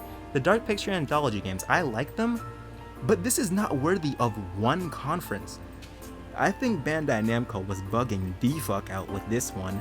This was much worse than Capcom, even though they both announced their thing. At least Capcom had, you know, something above a singular game to show off.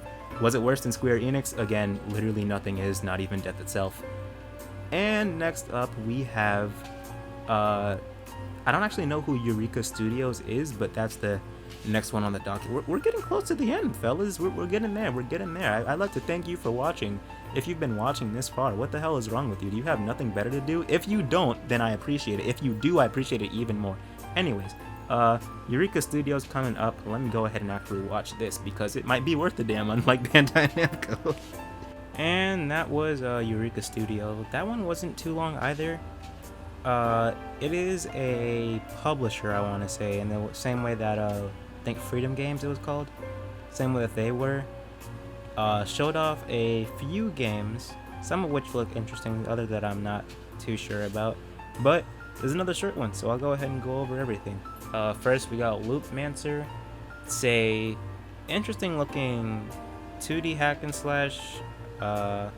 Might be a Metroidvania. I don't remember seeing a release date for it, but it's interesting looking. I think this game's called SWS, but the full title is Extremely Realistic Siege Warfare Simulator. Fucking terrible name. No, stop it. Anyways, I'm half joking there. this looks. Are you familiar with like totally accurate battle simulator? Because it looks a hell of a lot like that.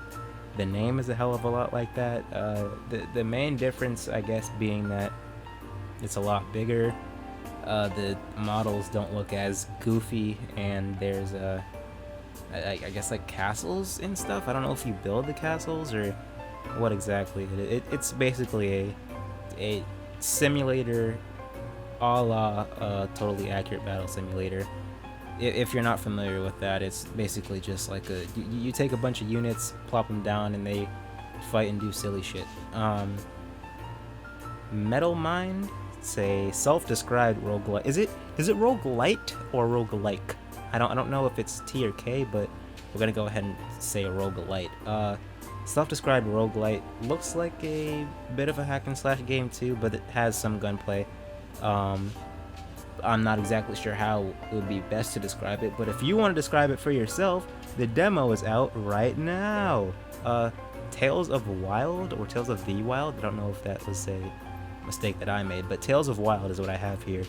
I thought it was a Ghost of Tsushima looking ass game, but it's not really. It's kind of like another builder sim, also a survival game. The graphics left something to be desired in my opinion. It was fine, I guess. I think this is the release date, because most of these are demo dates, but I think this one actually had a release date of 2021/22. Like, that's exactly how it was said in the conference. It's 2021/22. I don't know if that means it's coming to different platforms at different times. I don't know if these niggas just don't want to make promises and they're like, we might release it this year, but maybe next year. I have genuinely no clue what that means. But if you're interested in that game, be on the lookout for it either this year or next year. I don't know. They don't know either, apparently. The Immortal Mayor is a city builder simulator. Not too much to say about it except that I don't remember exactly how it looked, but I think it looked okay. I think it looked pretty nice. It had like obviously an ancient. I don't want to do a racism here. An ancient Chinese aesthetic. I hope. Okay, I'm just gonna move on. The demo's out right now if you want to just find out if I just did a racism or not. Reshaping Mars is apparently another like builder simulator. It's also a strategy game. That one is strange looking. It's definitely it's definitely akin to some of the other builder games that we have here. There's a whole lot of builders from Yooreka here. I guess you're terraforming Mars. It's hard to really describe what was happening in the trailer. But if you want to find out, forget the trailer. If you want to experience Reshaping Mars for yourself, the demo is out now. Wow. And then the last game here is Moism, I think. Mohism. I'm gonna say Moism. Sort of like a detective game in the style of Ace Attorney. Looked like there was some dialogue trees and like questioning that you could do. You're supposed to be solving. I don't remember exactly what the mystery is, but you're solving some mystery. So it's similar to Ace Attorney in that sense. Takes place in, dear God, I'm gonna do racism again. Ancient China. If you want to detect the mystery. The mystery of whether or not I just exposed myself as a violent racist, you can go ahead and check out Moism right now. The demo is out. This is the worst I've ever made myself look, and that's impressive. Anyways, that is the end for Yooreka Games. I believe I've only got one more to go. That one more should be GameSpot Play for All. Not gonna hold you, no idea what this is. If it doesn't have any new games and it's just like showcasing stuff, might skip it. You will know by the end of this segment whether or not it is something unique that I'm going to talk about, because obviously I'll be talking about it. Come on now, you goofball. Yooreka was alright. They had some interesting games. I don't know if I'm too keen on following any of these games other than maybe Loopmancer. Moism looks cool too, but I probably shouldn't buy that game because I've already exposed myself as a racist. I might just be I might just be trying to save myself, so maybe I should just get Loopmancer. Anyways, that is Yooreka Games. Pretty good, and now we are moving on to the last actual conference with the Gamespot Play for All. There's the E3 awards show, but like they gave it to Last of Us 2. And last but certainly not least, that is still Square Enix. We have Gamespot with the, what's it called? The Play for All showcase. This one was a bit longer than the others, but certainly not as long as the PC gaming show. So I'll be going over everything that we saw here. First off is Unsighted. It's a pixel art hack and slash game. It's sort of like what was the game called? It's sort of like Metal Mind from the previous conference with Yooreka Games, if you remember that one. It's very similar to that, at least from the little bit that they showed off, and that's coming this fall. Minds Beneath Us is very vague. It seems like you're playing as someone who I don't know, they got into an accident, and because of that they have like a bit of a warped memory, and they're like I don't know, it was weird. It was sort of interesting. I'm lost on it though. Super Drink Bros. Do you remember that PS1 game Pepsi Man? Well, he's not gotten a game since then, and he is absolutely pissed about it. He's out here throwing hands with other soda cans. It's an arena fighter, and you sure are literally like not in the way that Pepsi Man is like a hulking like slab of meat that just has the Pepsi logo on it. Like, you're literally soda cans fighting. And this here 3D arena fighter, I don't think there was a date for it, and I don't really know if I want there to be. That was weird shit. Rainbow Billy Curse of the Leviathan, that's an interesting name. It's an action adventure game. It's a little bit of platforming and some puzzles. If I'm not mistaken, the story is that like this kid was fishing, and a entity, I'm supposing this is the Leviathan that cursed old Rainbow Billy here, came and like stole color from the world, or like the sky from the world, or something like that. Yeah, that it's hard to describe it, but all you need to know is the gameplay. Action adventure, and it's got some platforming in there too with the puzzles and stuff like that, and that's coming out this fall. El Paso Elsewhere is kind of like, I don't want to say it's like Postal. I think it's a bit more like they said Max Payne, if I'm not mistaken, in the conference. So I'm gonna say it's a bit like Max Payne instead of saying what was I gonna say? Postal. I'm an idiot. And there's one more game that I'm thinking of that it's looked a bit similar to, but I can't remember the name of it. It was something from Devolver. It's like Pedro something. Anyways, it's a third-person shooter, and it looks a bit like Max Payne if you're familiar with that at all. Don't think there was a release date for that one. Blockum is kind of like Speedrunners, if you know that game, and it has like platforming with it. Basically, as the name implies, you can block people from progressing, and you're trying to reach the end of a goal on like a bunch of different levels. That's coming out in 2022. Rain on Your Parade is a bit of a gag puzzle game where you play as a rain cloud, and you don't just have rain inside. You got a whole bunch of other stuff, a bunch of conspicuous liquids and random solids, and you use your power of dropping these various items within you to cause mayhem and or help people around you.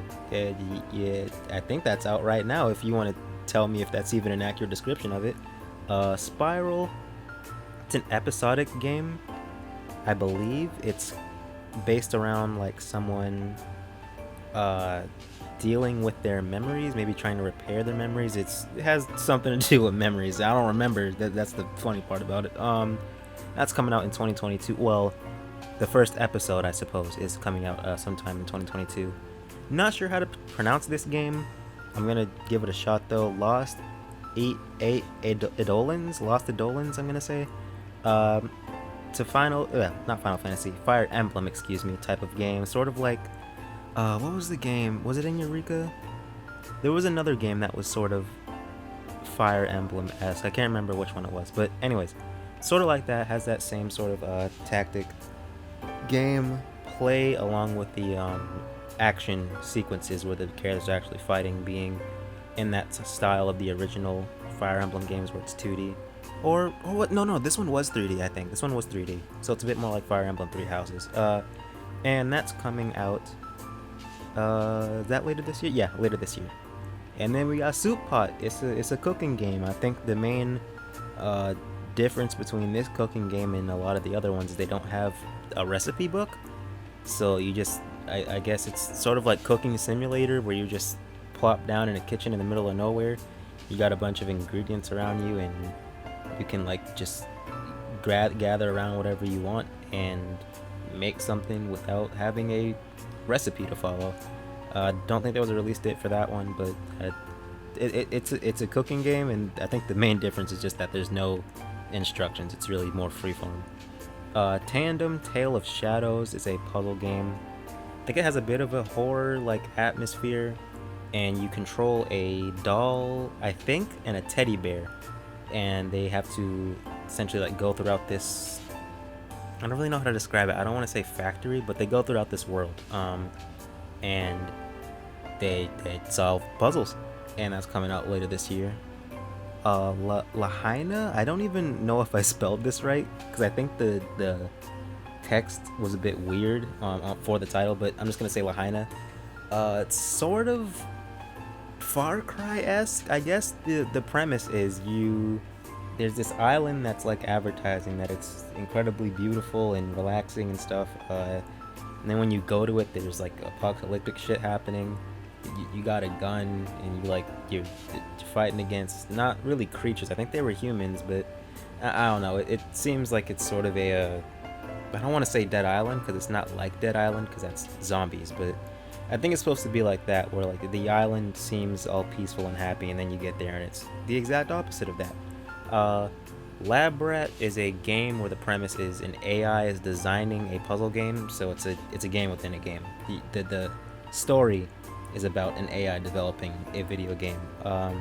It's designing a puzzle game, and that puzzle game has different themes around it because the AI is like plucking different themes or settings from other games. Like I think one of the things they highlighted was Boston Noir is one of the like things that the AI just happened to pick up on, so it made a puzzle game that's centered around that, or a stage centered around that.